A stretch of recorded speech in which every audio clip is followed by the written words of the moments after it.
बाद हमें जल का छिड़काव करना चाहिए। फिर झाड़ू लगाने से पहले भी जल का छिड़काव कर सकते हैं। तो देखिए, जैसे मैंने आपको पहले ही बताया था कि उठने के बाद सबसे पहला कार्य जो आपको करना है वह जल का छिड़काव ही करना है। उसके बाद आप झाड़ू लगा सकते हैं। लेकिन एक चीज का ध्यान रखिए, जब हम सोकर उठते हैं तो सबसे पहले बिस्तर पर बैठे हुए ही अपने दोनों हथेलियों को जोड़कर और दोनों हथेलियों को सामने से जोड़कर पूरी हथेली को देखा जाता है। उसमें मां लक्ष्मी का ध्यान किया जाता है और साथ ही 5 देवताओं का ध्यान किया जाता है। 5 देवता कौन कौन से होते हैं? मां दुर्गा, भगवान शिव, भगवान श्री हरि विष्णु, गणपति, गजानन और भगवान सूर्य देवता। 5 देवताओं का ध्यान हम अपने हाथों में ही करते हैं, हथेलियों में ही करते हैं। लक्ष्मी का मध्य, सरस्वती कर मूलतः ब्रह्मा, प्रभाते कर दर्शनम। भक्तों, इस मंत्र का उच्चारण आप चाहें तो कर सकते हैं। भक्तों, अगर नहीं करते हैं भी कोई बात नहीं। अपने इष्ट देवता और 5 देवताओं का ध्यान अपनी हथेलियों में कर लीजिए। उसके बाद दोनों हाथ जोड़कर सभी देवी देवताओं को प्रणाम किया जाता है और फिर अपने हाथ से पृथ्वी का स्पर्श करते हैं। धरती को छूकर प्रणाम करते हैं 2 बार या 3 बार और उसके बाद अपना दाहिना पैर पृथ्वी पर रखते हैं। भक्तों, धरती पर पैर रखने के बाद ही बाकी के सभी कार्य किए जाएंगे। जल का छिड़काव आप उसके बाद करेंगे। मतलब सुबह उठने के बाद सबसे पहले हथेलियों के दर्शन कीजिए, फिर प्रणाम कीजिए, फिर धरती पर पैर रखिए। उसके बाद रसोई में जाकर आपको जल लेना है और घर का मुख्य द्वार खोलकर मुख्य द्वार पर जल का छिड़काव करना है। मां लक्ष्मी और अपने पितरों का ध्यान करना है। इसके बाद आप अपने घर में आ जाएंगे और उसके बाद जो भी आपकी रूटीन वर्क होते हैं, जैसे झाड़ू लगाना या स्नान करना, ये सभी कार्य उसके बाद किए जाएंगे। अब जैसे कि कई लोगों के प्रश्न आते हैं कि जब हम का छिड़काव करते हैं, क्या उसी समय हम घर के मुख्य द्वार पर झाड़ू लगाकर और पानी डालकर क्या मुख्य द्वार की अच्छे से सफाई कर सकते हैं? जी हाँ, बिल्कुल कर सकते हैं। पहले आप जो रसोई में रखा हुआ जल है, उसका छिड़काव कर दीजिए। उसके बाद और भी पानी डालकर, मतलब अगर आपके पास और जल उपलब्ध है, तो और जल लेकर घर के मुख्य द्वार की अच्छी तरह से झाड़ू से या किसी भी तरीके से सफाई कर सकते हैं। कई लोगों के प्रश्न हैं कि अगर हम किसी फ्लैट में रहते हैं या फिर किसी ऐसे कमरे में रहते हैं जो किराए का है और हमारे पास एक ही कमरा है, तो हम जल का छिड़काव या फिर दीपक दान कहां पर करें? किसे हम अपना मुख्य द्वार माने? देखिए, जो आपका कमरा है या फिर जो फ्लैट है जिसमें आपका नेम प्लेट लगा हुआ है, आप उसी स्थान पर दीपक दान करेंगे और वहीं पर जल का छिड़काव भी करेंगे। मतलब अगर एक ही कमरे का मकान है तो आपके कमरे का दरवाजा है वहीं थोड़ा सा जल छिड़कें और वहीं पर दीपक दान भी करेंगे। जो भी मुख्य द्वार से जुड़े हुए उपाय हैं वे आप अपने कमरे के दरवाजे के पास ही करेंगे। और अब आपका अगला प्रश्न है कि क्या पीरियड्स में हम अपने घर के मुख्य द्वार पर जल का छिड़काव कर सकते हैं या दीपक दान कर सकते हैं? देखिए, जल का छिड़काव करने के लिए पीरियड्स हो या ना हो, इससे कोई फर्क नहीं पड़ता। जल का छिड़काव कर सकते हैं। रही बात दीपक दान की, तो दीपक दान कार्मिक पूजा में आता है और कार्मिक पूजा हम बिना शुद्ध हुए नहीं कर सकते। मतलब पीरियड समाप्त होने के बाद ही आप दीपक दान कर सकते हैं। भक्तों, बाकी जल का छिड़काव आप कभी भी कर सकते हैं, पीरियड्स में भी कर सकते हैं, कोई समस्या नहीं है। अब आपका प्रश्न है कि क्या घर के मंदिर में जो हम जल रखते हैं वह रखना जरूरी है, और अगर हम रखते हैं तो उस जल का क्या करें? देखिए, घर के मंदिर में जल रखना बहुत आवश्यक है। जल एक ऐसी चीज होती है जिसमें सभी तरह की ऊर्जा ऑब्जर्व हो जाती है। जब हम पूजा करते हैं, मंत्रों का जाप करते हैं या वहां पर प्रार्थना करते हैं, तो जो भी हमारे मन की कामना होती है भगवान से, तो सभी चीजें उस जल में समाहित हो जाती हैं। इसलिए पूजा करने से पहले घर के मंदिर में एक लोटा जल रखा जाता है और उसके बाद दीपदान मतलब एक दीपक प्रज्वलित कर दिया जाता है। ये अग्नि और जल का एक तरह से संतुलन भी हो जाता है और इसलिए सनातन शास्त्रों के अनुसार घर के मंदिर में एक लोटा जल भी हमेशा होना चाहिए और दीपक भी प्रज्वलित करना चाहिए। तो अब जल का करना क्या चाहिए? देखिए, जब हम जल रखते हैं, सुबह की पूजा में रखते हैं, मतलब प्रातःकालीन पूजा के समय जल रखा जाता है और वह जल हम अगले दिन उठाते हैं। मतलब जब आप अगले दिन पूजा करने जाते हैं, भक्तों स्नान इत्यादि करने के बाद तो आप उस जल को उठाते हैं। अब उस जल का उपाय सन्न लीजिए। आप अपने घर के सारे कमरों में, मतलब पूरे घर में उस जल का छिड़काव करते हैं। इससे आपके घर का शुद्धिकरण हो जाता है क्योंकि वह बहुत ही सकारात्मक ऊर्जा से भरा हुआ जल होता है। बीमारियां अपने आप ही दूर हो जाती है। उस जल का छिड़काव करने से किसी भी तरह की नकारात्मक ऊर्जा का प्रवेश आपके घर में नहीं होता। किसी भी तरह की परेशानी आपके घर में हो, अगर आप नियमित तौर पर उस जल का छिड़काव करें अपने घर में तो निश्चित ही आप परेशानियों से मुक्ति पा जाते हैं और किसी के द्वारा किए गए तंत्र मंत्र के असर से भी मुक्ति पा जाते हैं। दूसरा उपाय आप कर सकते हैं, जैसे कि घर में कोई बीमार है तो आप इस जल को उस व्यक्ति को पीने के लिए दे सकते हैं। ये जल इतना शक्तिशाली होता है कि इसे पीने से बड़ी बीमारियों से मतलब लंबी बीमारियों भी धीरे धीरे राहत मिलने लग जाती है। कई बार होता है कि आप लोगों के प्रश्न आते हैं कि दवाई तो कर रहे हैं, लेकिन दवाई का कोई असर ही देखने को नहीं मिलता। तो ऐसे में अगर दवाई के साथ साथ इस जल को भी रोगी को दिया जाए, यानी दवाई इसी पानी से खाई जाए, तो दवाइयां बहुत अच्छी तरह से काम करने लग जाती है। और जैसे कि परिवार में अगर बहुत अधिक कलह क्लेश रहता है, हमेशा आपस में सामंजस्य नहीं बनता है, आपस में हर बात पर मतभेद होता है, तो परिवार के सभी सदस्य इस जल में से अगर थोड़ा थोड़ा पीते हैं तो धीरे धीरे विचारों में परिवर्तन आने लगता है, सकारात्मक विचार सभी के होने लग जाते हैं और आपस में समन्वय बढ़ने लगता है। घर से कलह क्लेश और भेदभाव हमेशा के लिए समाप्त हो जाते हैं। घर के मंदिर में रखे हुए जल का अगला उपाय क्या है?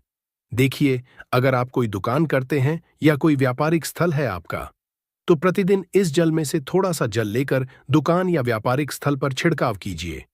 इसका व्यापार या काम बहुत अच्छा चलता है, मतलब किसी भी तरह की परेशानी आपके व्यापारिक स्थल पर नहीं आती है। जैसा मैंने आपको बताया, यह जो जल होता है बहुत शक्तिशाली और सकारात्मक ऊर्जा से भरा होता है। अब घर के मंदिर में रखा एक लोटा जल शक्तिशाली और सकारात्मक ऊर्जा से भरा क्यों होता है? इसमें सकारात्मक ऊर्जा का भंडार क्यों होता है? आइए जानते हैं। देखिए, जल जो होता है अमृत, मीठे फल, भोजन और अनाज से भी बढ़कर समझा जाता है। देवी देवता दिए हुए इसी जल को ग्रहण करते हैं। घर के मंदिर में एक लोटा जल रखना उतना ही जरूरी है जितना आप सुबह दोपहर शाम का भोजन करते हैं। जब हम भगवान की पूजा करते हैं और तांबे के पात्र में या पीतल के पात्र में एक लोटा जल जरूर रखते हैं। जल जो होता है सागर रूपी होता है और यही सागर आपकी नया पार लगाता है। घर के मंदिर में एक लोटा जल रखने का एक कारण यह भी होता है कि जो लोग भगवान को प्रतिदिन भजन नहीं कर, वे घर के मंदिर में एक लोटा जल रखते हैं ताकि भगवान इसे ग्रहण करें और यह जल रूपी प्रसाद को अगले दिन सुबह के समय प्रसाद समझकर ग्रहण करें। लेकिन याद रहे, घर के मंदिर में रखा लौटा जल कभी भी तुलसी में अर्पित नहीं करना चाहिए। उसके लिए आप अलग से तांबे के पात्र से तुलसी में जल अर्पित कर सकते हैं, क्योंकि यह जल सभी देवी देवता ग्रहण करते हैं, तो इसीलिए तुलसी में डालना वर्जित है। लेकिन हाँ, अगर आपके घर में गोपाल हैं, राधा कृष्णा हैं और आप एक लोटा जल उनके लिए अर्पित करते हैं, तो आप अगले दिन यानी सुबह के समय वह जल तुलसी में चढ़ा सकते हैं। घर के मंदिर में जो एक लोटा जल रखा होता है, उसके अगले यानी सुबह के समय आप इस जल से अपनी आंखें जरूर धोया करें। इससे आंखों की रोशनी बढ़ती है और आंखों की जितनी भी बीमारियां होती हैं वे दूर होती हैं। सनातन शास्त्रों के अनुसार जो लोग घर के मंदिर में एक लोटा भरकर नहीं रखते, उनके घर में अकाल पड़ जाता है, घर कंगाल हो जाता है, बर्बाद हो जाता है, परिवार में मुसीबतें आ जाती हैं और गरीबी का आगमन हो जाता है। आप चाहे तो एक लोटा जल में पुष्प आदि डालकर रख सकते हैं, इसे बहुत ही शुभ समझा जाता है। घर के मंदिर में जो जल रखा जाता है उससे हम और क्या क्या कर सकते हैं, आइए जानते हैं। इस जल का छिड़काव करने से बहुत सारी परेशानियां अपने आप समाप्त हो जाती हैं। जैसे अगर आपकी दुकान पर किसी की नजर लगी है, बहुत से लोगों के प्रश्न है कि हमारे काम को किसी ने बांध दिया है, मतलब किसी की बुरी नजर ऐसी लग गई है कि पहले तो दुकान बहुत अच्छी चलती थी, अब नहीं चल रही है, तो आप इस उपाय को कर सकते हैं। निश्चित ही बहुत जल्द ही आपको परेशानियों से मुक्ति मिलती है और दिन दूनी रात चौगुनी आपके व्यापार में तरक्की होती है। और हाँ, घर के मंदिर में रखे हुए जल को आप अपने घर की रसोई में खाना बनाने में पीने में भी उपाय कर सकते हैं। लेकिन खाना बनाने में उपाय तभी कीजिए जब आपके घर में बिल्कुल साद भोजन बनता हो, मतलब लहसुन प्याज अगर आपके घर में बनता हो तो खाना बनाने में इस जल का उपाय नहीं किया जा सकता है। फिर आप इस जल को थोड़ा थोड़ा परिवार के सदस्य मिलकर ग्रहण कर सकते हैं और बचे हुए जल को आप अपने घर के पौधों में डाल सकते हैं। तो देखिए, ऐसा नहीं है कि घर के मंदिर में रखा हुआ जल बेकार होता है या किसी काम का नहीं होता है। बहुत सारे उपयोग इस जल के होते हैं। अगर हम सही तरीके से उपाय करें तो अपने जीवन की बहुत सारी परेशानियों का समाधान मात्र इस एक लौटा जल से कर सकते हैं। तो ध्यान रखिए कि मंत्रों से अभिमंत्रित जल बहुत महत्वपूर्ण होता है, बहुत शक्तिशाली होता है और हमारे घर के मंदिर पर रखा हुआ जल देवताओं का आशीर्वाद होता है, क्योंकि पूरे समय वह देवताओं के पास होता है। देवी देवता वहां पर रहते हैं, तो उस जल में हर तरह की शक्ति समाहित होती है, जो कि सकारात्मक शक्तियां होती हैं। और इस जल का उपाय अगर हम सही तरीके से करते हैं, मतलब उसको पीने में है, खाना बनाने में करते हैं, घर में जल का छिड़काव करने में करते हैं, तो इससे हमारी समस्याओं का समाधान होता है।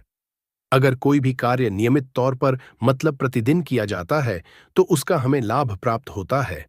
कभी कभी करेंगे तो निश्चित ही आपको उतना लाभ दिखाई नहीं देगा, लेकिन अगर आप नियम बना लेंगे कि हर रोज उसी जल से घर में छिड़काव करना है, घर में सभी व्यक्ति को थोड़ा थोड़ा पीने के लिए देना है, बचे हुए को पौधों में डाल दीजिए, दुकान पर छिड़काव कर दीजिए, अपने व्यापारिक स्थल पर छिड़काव कीजिए, बच्चों की किताबों की जगह में अपने घर की तिजोरी में हर जगह इस जल का छिड़काव कीजिए और नियमित तौर पर कीजिए।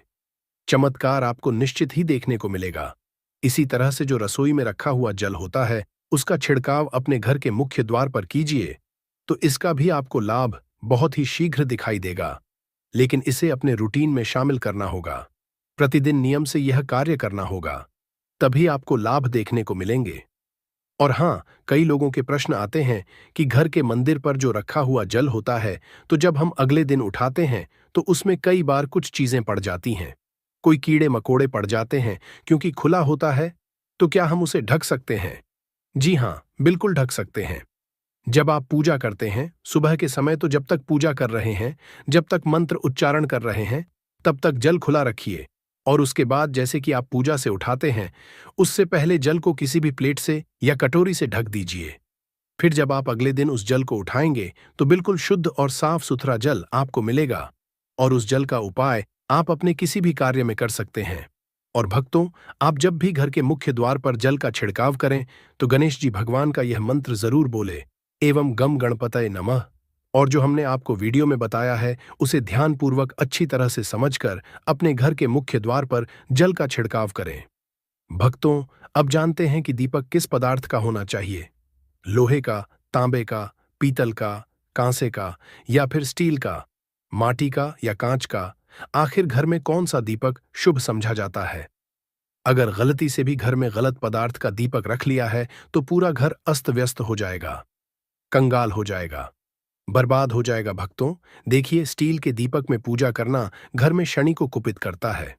घर में लोहे के दीपक में पूजा नहीं करना चाहिए, इससे घर बर्बाद है और गरीबी आ जाती है।